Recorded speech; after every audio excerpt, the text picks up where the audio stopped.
And now, thank you very much, Ray.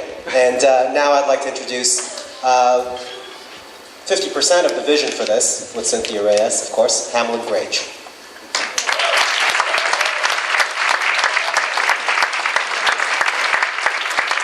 It's actually more like 80-20.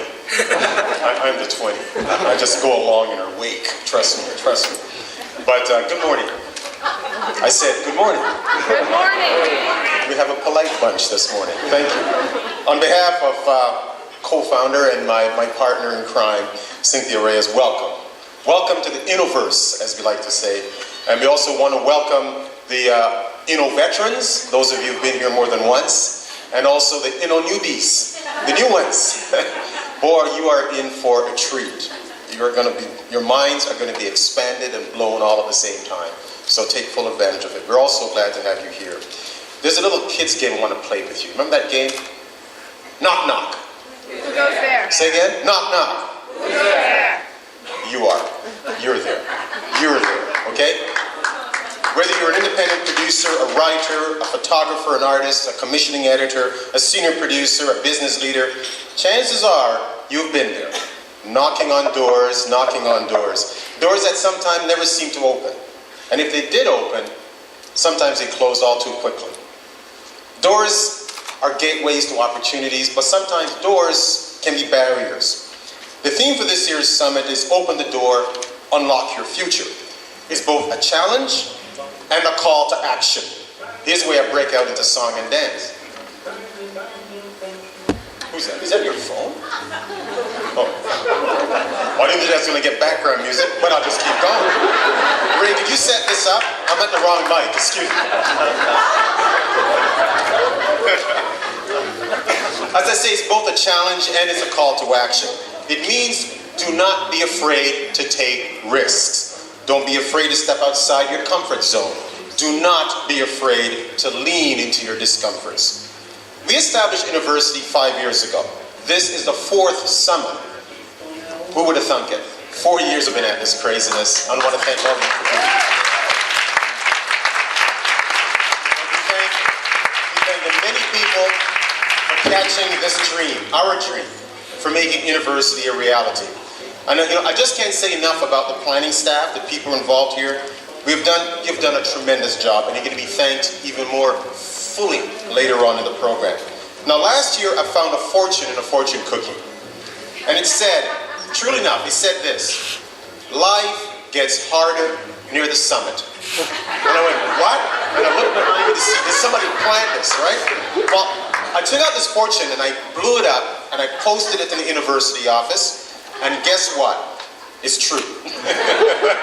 Life does get harder near the summit, but life also gets richer and it gets much more rewarding near the summit. But I also want to thank the many volunteers, the people who literally begged to be involved in the summit this year. Thank you so much. And of course, the sponsors, we've already seen who they are, heard who they are. You're going to be hearing more about them later on, many of whom have been with us from day one. And by being involved in Innoversity, you're making a powerful statement. You're saying you believe diversity is more than just being nice to people. It's about being modern. It's about leading the parade. It's about being smart. It's about doing good business. It's about being cool. That's what it says, okay? And you should congratulate yourself for being part of this, because we sure as heck congratulate you. Thank you. Now, over the past 4 years, we've had many successes. We kind of call them Innoversity babies, we're calling them, for lack of a better word. We couldn't come up with anything. We was late in the night and said, Innoversity babies. Okay, sounds good. There are people like Romeo Candido. Remember Romeo from the first year? Some of you were here. Romeo won the best overall pitch prize at the very first Innoversity Summit. And he stole our hearts with his enthusiasm. Got an email from him the other day. He's now in the Philippines, making commercials. And he's working with like 500 extras. Somebody in the Philippines saw this guy's tape and he said, we want you to make commercials for us. He has 500 extras. Now think about that. I mean, that's bigger than most Canadian movies. That's amazing. And he's planning to make even more films. And this was a young guy, a young man who said at the end of university that first year, he was about to leave the industry because he kept knocking on those doors and nobody opened them. Way to go, Romeo. Marina Pinto, a young woman with a disability who earned a CBC University internship. She's now working in what she called her dream job with TV Ontario. It's okay, TV Ontario, as a visual researcher. And of course, you know, it says a lot when a filmmaker who won his first big prize right here at Innoversity, he's back this year presenting a case study after he was nominated for an Oscar. Innoversity success. And there are dozens more that we may have never heard about. If you've got a story, tell us, because we want to know. We need to share those stories with everyone. We created a new program this year. It's called the Innoversity Mentors. When we looked for the 22 Innoversity mentors, a funny thing happened. They were all busy. Oh, dude, really busy. We can't help you out. Well, you know, 5 years ago, they were not busy at all. They were knocking on doors, okay? But they're busy. Today, they're all in leadership roles of one kind or another, and they're preparing for even greater things. We have this career fair that you're going to be seeing hearing more about. 5 years ago, we were warned that it would take a long time to get people with disabilities involved in the media, or even to be involved in university. But with the help of a number of individuals this year, we're seeing more participation of people with disabilities in university. And let me tell you, that augurs well, very well for the media in general. Innoversity is what we call an annual miracle. It's an annual miracle. It's a tremendous amount of time and resources are spent to make it happen. But at the end of the day, Innoversity Creative Summit is all about you. Because you make it work. You make it happen. So we urge you, I urge you, to be bold, be creative, be extraordinary. Be extraordinary the next 2 days. And most importantly, folks, have fun. Knock, knock. Who's there? You are. Thank you.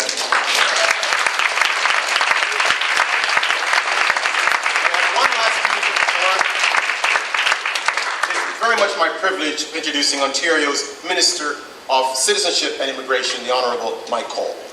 He's an immigrant himself. He came to Toronto from Italy as a child, and since then, he's made his city right here in Toronto. Mr. Cole knows firsthand the wonderful opportunities and possibilities that can be realized from the talents, big ideas, and dreams of persons from diverse backgrounds. He's now helping to shape a unique province that thrives in these differing gifts, traditions, and viewpoints. Mike Cole was first elected to the Ontario Legislature representing Eglinton-Lawrence area in 1995. Prior to his election, he was a councillor in the city of York and Metro Toronto. And as a reporter, I used to cover him while he was in Toronto. He was also been a commissioner and chair of the TTC. He was appointed Minister of Citizenship and Immigration in June of this year. Ladies and gentlemen, Mike Cole.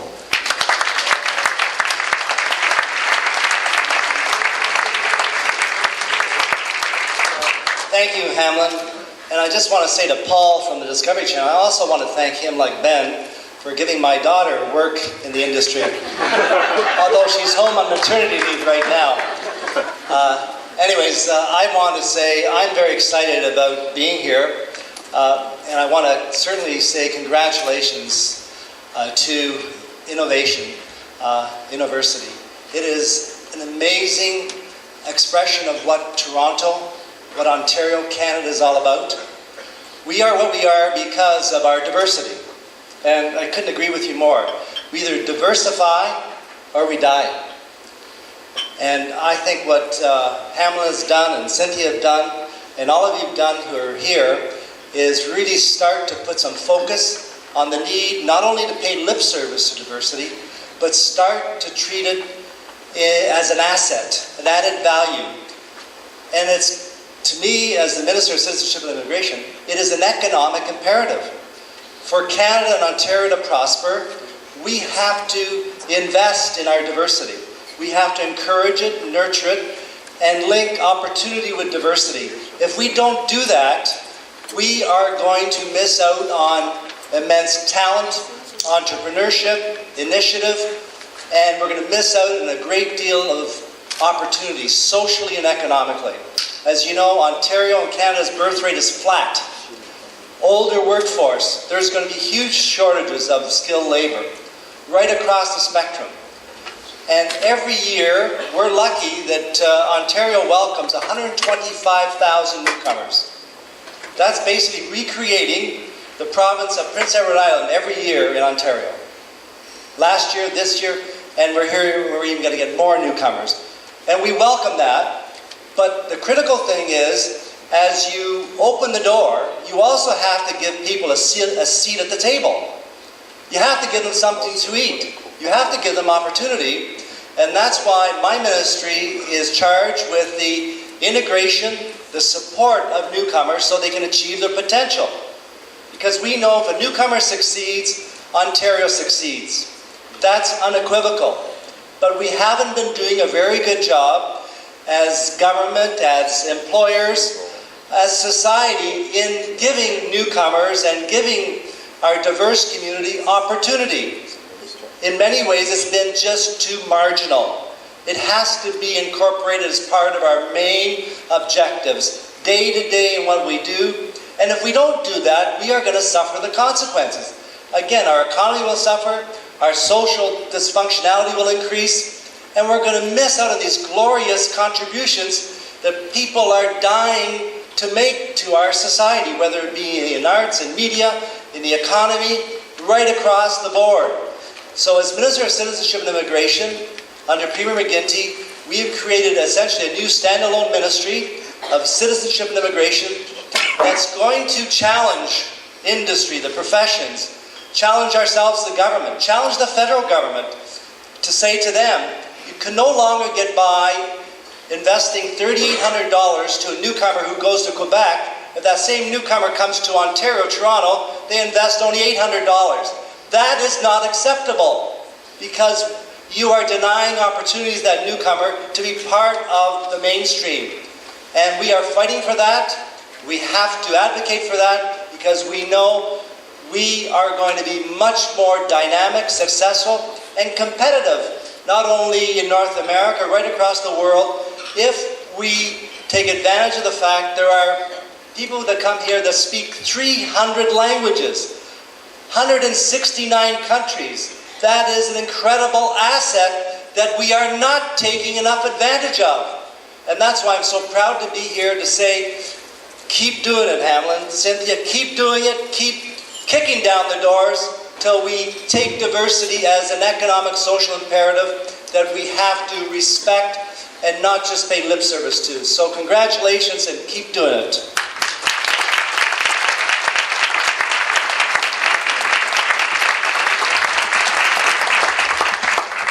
The Honourable Mike Cole, Minister of Citizenship and Immigration from Ontario. Thank you so much, Minister. We do have the privilege of living in the world's greatest living experiment. And I guess we also have the responsibility of making it work. And we have that responsibility. Thank you for your wonderfully insightful and encouraging remarks. Now, our next speaker, appointed just 1 year ago, ladies and gentlemen, he has an enviable job. Pierre Giorgio DeCecco is Toronto's poet laureate, the literary ambassador for what is arguably the most diverse city in the world. And I have to say, Pierre Giorgio DeCecco is also the person who first taught me that poetry is cool. He came and spoke at our high school when I was in grade 12, and I thought, wow, I want to be like him. Unfortunately, journalism was about as high as my talents, my writing talent, so take me. However, where would I be without Pierre Giorgio DeCecco's poetry? He was born in Arezzo, Italy, and raised in Montreal, Toronto, and Baltimore. Mr. DeCecco's work has earned him tremendous recognition, including 5 Canada Council Awards, 6 Ontario Arts Council Awards, the City of Toronto Arts Awards. His 2003 collection, The Dark Time of Angels, received a 2004 Trillium Book Award nomination. Pierre Giorgio DeCecco's Toronto experiences have inspired and flavored his work. He speaks of an essential atmosphere of passion fed by our diverse and vibrant city that allows artists to confidently create again and again. Please welcome Pierre Giorgio DeCecco.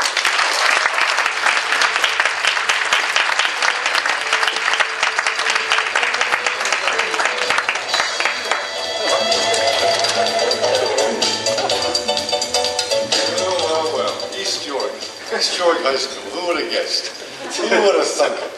Here I am again talking to a bunch of professionals about things I know nothing about. I don't know how it happens. It happens a lot lately. Should I wear my diversity uniform?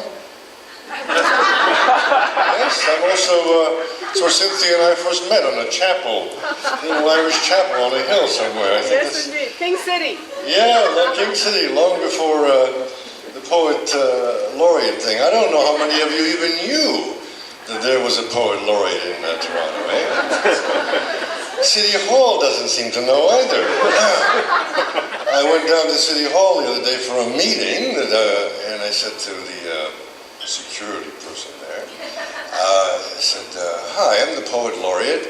I'm here for a meeting, and I don't remember where it is. Can you help me?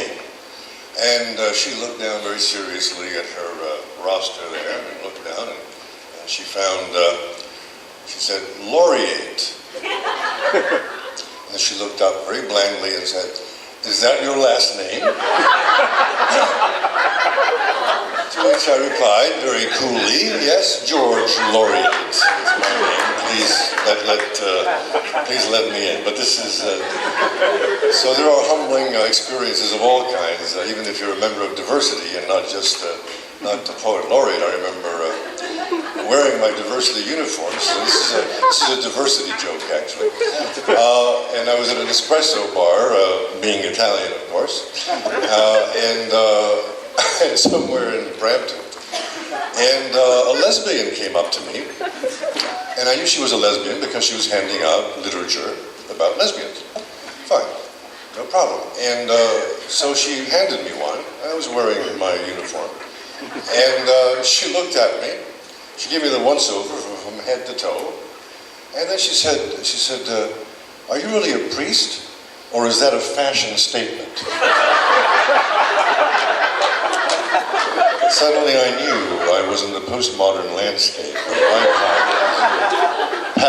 Post-diversity. I'm really pleased to be here to speak to you, culture lovers, diversity lovers, Innoversity lovers, broadcasters. I am Italian, American, Canadian, American. Turn the hyphens around any way you want. I'm here to talk a little bit about my enthusiasm for the creative city. I think that's the topic you gave me. Hamlin, if it isn't, tough luck. The creative city, diversity, the creative city, and media, which should be a lot of fun for you to hear about because I'm really knowledgeable. I don't even have a television set. So bear with me. I want to talk about the creative city and Toronto. I've done a lot of work with creative cities. Is the craze these days. I don't know who started it. Probably its own genius, because at some point someone had to realize that cities had to be creative, and people couldn't go on thinking with steam engine mentalities and doing the same kind of reasoning that has brought us to dismal urban landscapes and the kind of bad industrial thinking that has brought us to such bad conclusions in the global environment. Anyway, the creative city. We're all supposed to be creative. All cities are onto this thing about creativity. I just came back from Barcelona and Berlin and London on a project by the provincial government and the city of Toronto to discover just how much more buzzy they are, how much more buzz they have, how much more creative.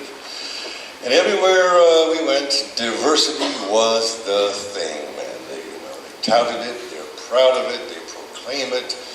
They say it's necessary for creativity. In a city, everyone knows it's necessary to welcome, open the doors to creativity, to diversity, to have creativity. But between you and me, Toronto has the edge. And other cities are looking at Toronto very enviously because we handle diversity, believe it or not, better than they do, better than many other cities do. And that's something to be proud of, and something to wonder about why, something to consider. Toronto has a strange kind of magic that other cities are looking at.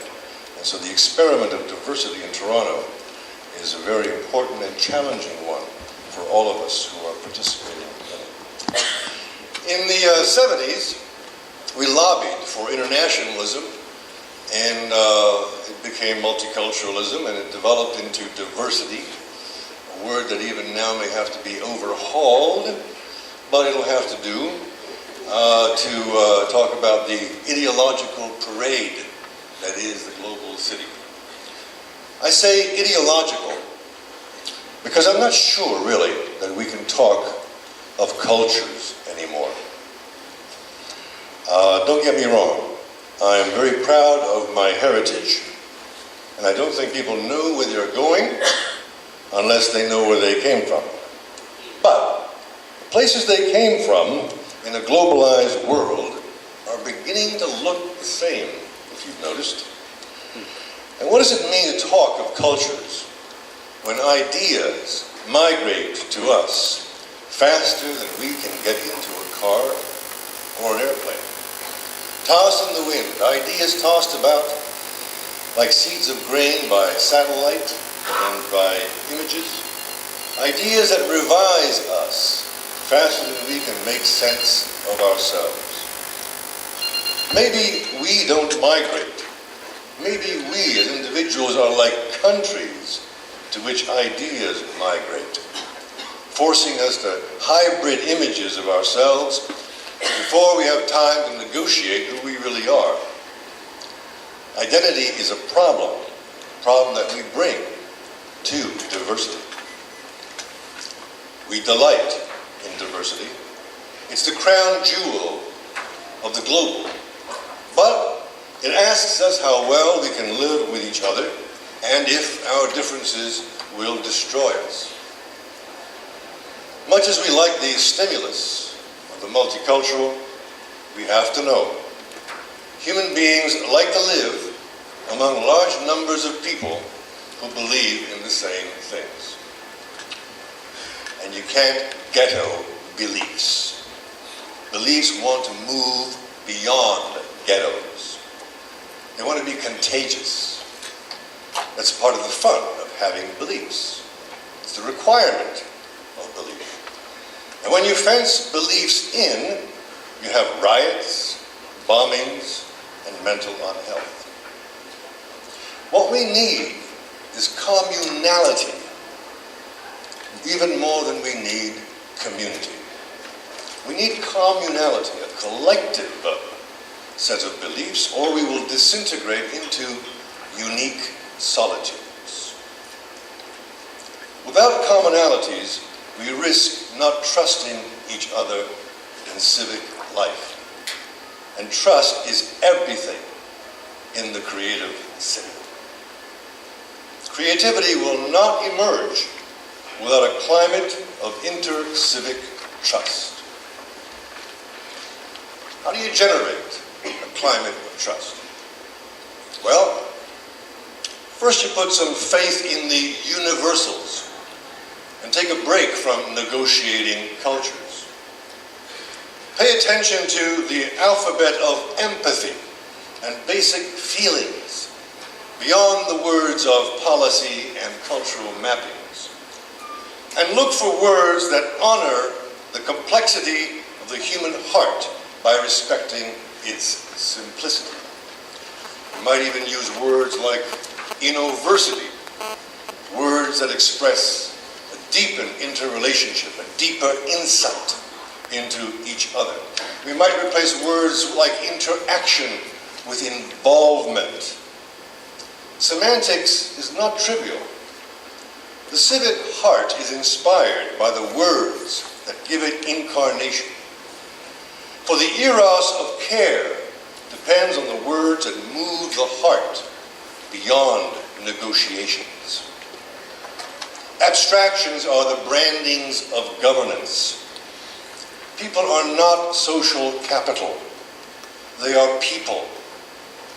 Inclusivity means need me as I need you. Equity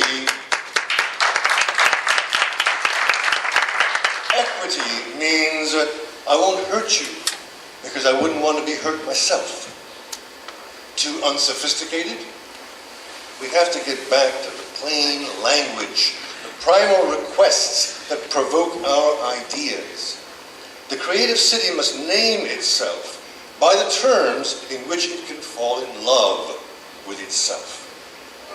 And we are the authors of that language. Trust is also established by embracing the unexpected, dangerous as it seems. And the global enterprise contradicts the element of risk altogether. We talk of risk. The fact is the world is getting a bunker mentality. It prefers to be safe rather than to encounter. It doesn't engage in the random, the unexpected. Engaging the random means sacrificing the known to the unknown, basic to creativity, basic to meeting other people. That's the great risk. When two people meet, when they take that risk together, they recognize that it's a great risk and they respect it. And they even feel gratitude towards each other. And that becomes the spine of civic grace. And there is no creativity without civic grace. The media. What is the role of the media? Let me suggest to you that there are no longer any mainstream cultures. Media is the mainstream culture. The media does not mediate, it manufactures the world that we know, which might be different from the world we experience. The mission of media might be that of reintroducing us to the experience of the world. Shall we make a claim for a critical approach to the media? There's too much of it, not enough hours of the day to filter. The only critical approach is to retain and practice a sense of what is authentic. And what is authentic is our compassion, our zest for creativity, our experience of delight, our empathy, our sensitivity to a style of individuality in ourselves and in the next person. And that style is always a style of loving, spelled out in sacrifice, celebration, and the expression of delight. The job of media is to dignify and stimulate basic human experience. Media can be an art form or exploitative. It can reduce our language to the scripted, or it can give us new metaphors. Telecommunications can make the world less lonely or horribly lonely for those who spend more time with the virtual than with people. Media can thread diversity or aggravate it. Media can restore deep culture or paralyze it. It can restore us to the human or turn us into facsimiles of ourselves. It can inspire citizens to the romance of ideals and bring cities to higher versions of themselves. Let's be clear. The global citizen seeks nothing less than a romance with life, empowered by the witness of beauty. And media can be that witness. Beauty takes place every day in the corridors of the city. Media can spotlight it or fuzz it. It can glamorize a city or dispirit it. It can mirror the soul of the city as it tries to emerge, or it can discourage it with the self-consciousness of its own limitations. Media can formalize ideals, create a mythology, or can give us a catalog, an ugly narrative of ourselves. The future of the global city depends on the benevolence and and the intelligence of those in communications. The job of the creative city belongs to the city proper itself. Creativity ventures into hospitality, not into places of anxiety and protocol. Risk will not happen in a city where the citizens are more concerned with security than adventure. Heaven knows that we need to feel safe, but safety is the opposite of risk-taking. And the industries that maintain anxiety levels do nothing for the soul of a city. They just worry the city. A city can make an industry of anxiety with the trumpeting of dangers, alarms, and the need for further boundary laws and regulations. But if it doesn't foster spontaneity, the creative will not happen. Spontaneity is the freedom to play, the freedom to experiment, the freedom of shared delight, of shared marvels, with the reflexive generosities that people are capable of. Policing, regulation, and bylaw consciousness will not set the stage for spontaneity. Regulation is good until it becomes a mechanism that replaces the nature of life. Life is spontaneous and creative. It won't be fenced in. It requires allowance and receptivity, and an appetite, not a menu. A city that is stiff, a city that is big on protocol will not have creative citizens, diverse or otherwise. This is a global problem, not just a Toronto problem. There are global strategies that see policing and regulation as the answer to the urban. More community, guards, cameras, monitoring, surveillance. This is the corporate answer to diversity. The corporate is about how to avoid friction, not about what holds us together.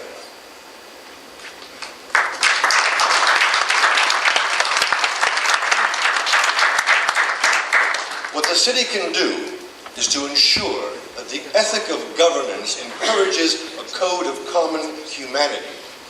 It designs streets and buildings that inspire encounter. It lets go of unreasonable circumspections in its services and enforcements. It introduces a literacy of grace among its citizens by replacing an ethic of boundary and protocol with an ethic of welcome and response. The style of municipal action itself must imitate the dynamic of creativity, benevolent intelligence with a regard for the unique. If we want a city to be creative, we must inspire citizens to relax into each other. And in that trust, we can be creative. To relax into our creative skills. For people are already creative. The trick is to have them recognize it. Let me conclude by saying the project of creativity depends on the commonality that citizens feel, not their differences. Diversity is never a strength until we feel bonded by what is credibly beautiful. We respond to the beautiful in each other, not ideas, not interesting customs, not the exotica of cuisines, not the fascination of languages. The foreign just remains foreign until what is universally beautiful cuts in. And what is universally beautiful is the sheer code of common humanity that transcends cultures and lifestyles. Who will contest the password of a simple smile or a laugh or the form of play shared by children of varying origins in a schoolyard? Are these alphabets of civility too rustic or banal for us? the beleaguered adults of disenfranchised nations, wounded cults with emotional deficits that need empowerment. We need to restore a literacy of grace, the code, a simple code of empathy and impulsive joy. And we won't negotiate ourselves into that. Each culture, each ideology, each lifestyle has the capacity to resort to the code of simply looking at another citizen and not looking away. It is the code of the lingering glance, of the ability to offer response instead of censure.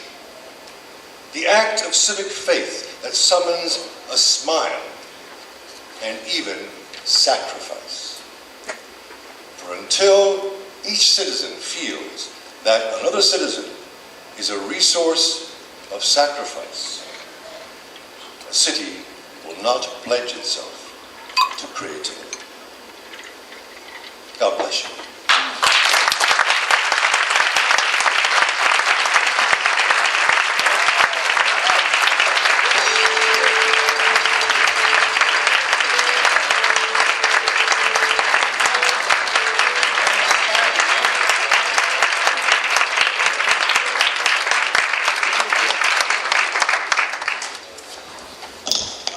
Thank you so much for that. I have to say, it was 25 years ago at that high school library I saw you speak. And to sit here, I thought of two things. One is that I could have really used you during the 25 years in arguments that I got to in newsrooms. I couldn't quite put it that way.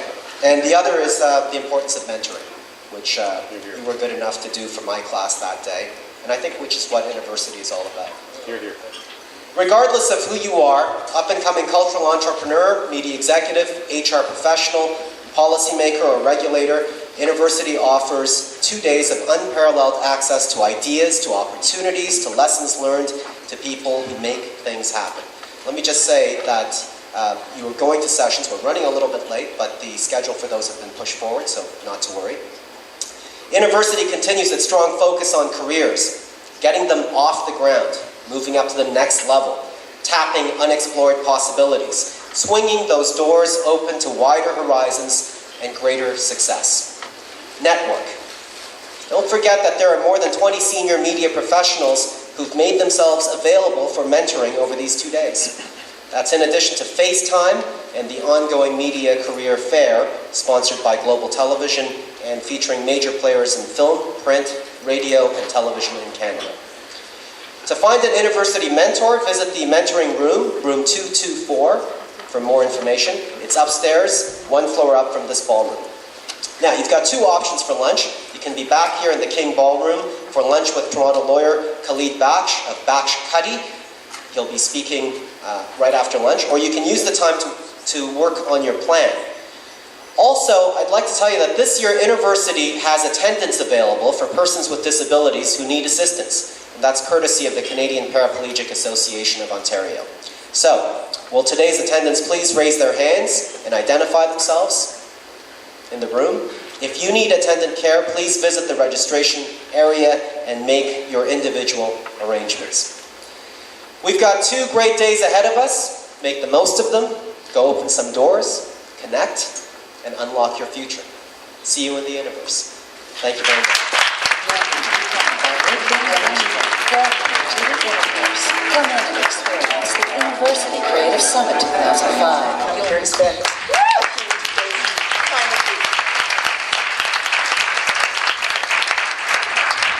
I'm just going to take a very few moments to share with you how that commitment, and really it's a commitment to catch up with the spirit of this room and the reality of the country itself, how that's translating itself into the everyday workings of the CBC in the last year or so. And I'd sum it up this way: changing consciousness and evolving the CBC culture is happening both slowly and methodically, and at the same time at lightning speed. And here's why that's not such a contradiction. We have a major diversity initiative underway at CBC, and through it, we've made some major changes that have sweeping implications. Here's just one example. Each and every senior manager in radio and television, human resources, throughout the entire organization, have to have, as part of their yearly objectives, identifiable plans regarding their commitment to diversity, both on the air and behind the scenes, and they have to account for them on a regular basis. In another major initiative, CBC Radio led us on a project to take detailed demographic snapshots of cities and towns right across the country so we would understand them better.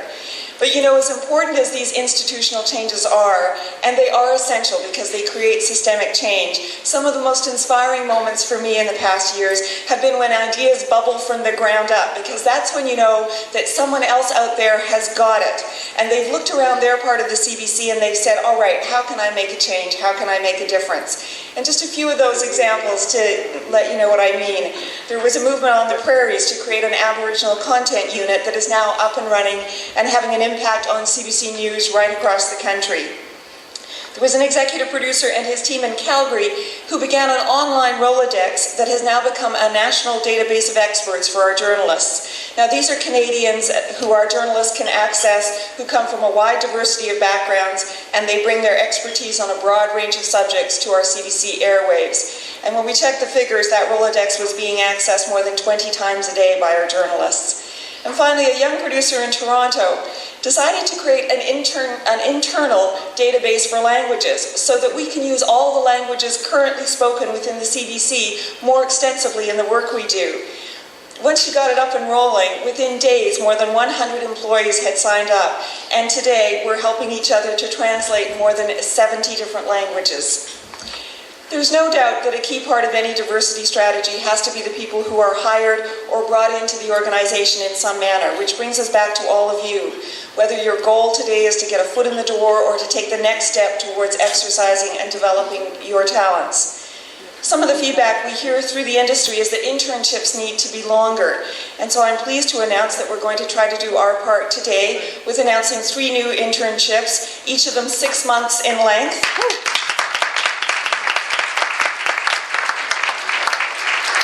In CBC News, CBC Arts and Entertainment, and CBC Sports, and these are in addition to the university internships already in place.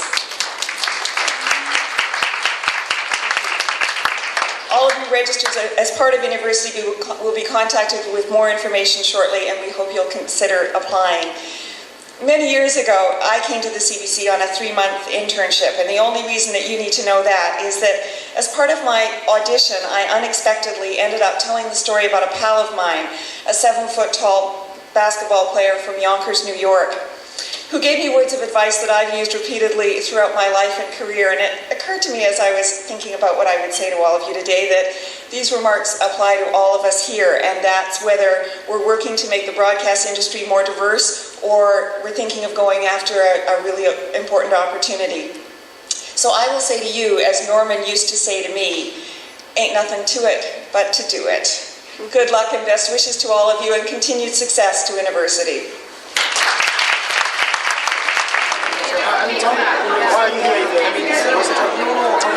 I'm here because the CBC graciously offered me a scholarship, and I'm here primarily to make contacts to build my career as a filmmaker, to make dramatic films and documentaries as well. And the films I make deal with the Asian Canadian film community. Now I want to tell stories from my community and cast Asian actors. So how do you see this university? Well, it just started, so I haven't had a chance to really absorb everything. I was here for the first year, about some years ago. And like I said, I'm really here to network, check out some of the workshops, learn some things, and just renew some existing relationships. This event talks about diversity. As an Asian myself, do you see there's enough diversity in the media? No, not at all. If you look at the movie industry, which is my primary focus, no, I mean, there are just not nearly enough diversity on screen, on the big screen. You know, once in a while you'll find a film made by a black filmmaker or an Asian filmmaker or South Asian, but that's once in a while. And TV is just as bad. I just don't see. I look at Canadian society on the street, then I look at what I see on Canadian TV and in Canadian movie theaters is totally different. It's like there's a good lag of 20 or even 30 years. There's not enough diversity at all. Anything we can do to change this environment? For audience, the audience should just watch films and TV shows made by diverse filmmakers. You know, go watch a movie or a TV show made by an Asian Canadian, or if you're South Asian, go watch South Asian, or maybe it doesn't matter. If you're black, go watch an Asian film. If you're Asian, go watch a black film. You know, the people who run the industry, they'll only react, you know, if they see that there's an audience for these things. You know, it's still a business at the end of the day. So watch diverse films, watch diverse TV shows. That's my, you know, advice to you. So what's your future vision for yourself? I want to tell stories from my community, period, because I don't think enough people are telling them, certainly not the media establishment. So it's up to filmmakers like myself, filmmakers of color, to represent our people. And too often I see, for lack of a better word, white people telling our stories without even asking us for our input. And that is happening now. I can cite you a few examples, but maybe that's for another discussion. Thank you. Thank you.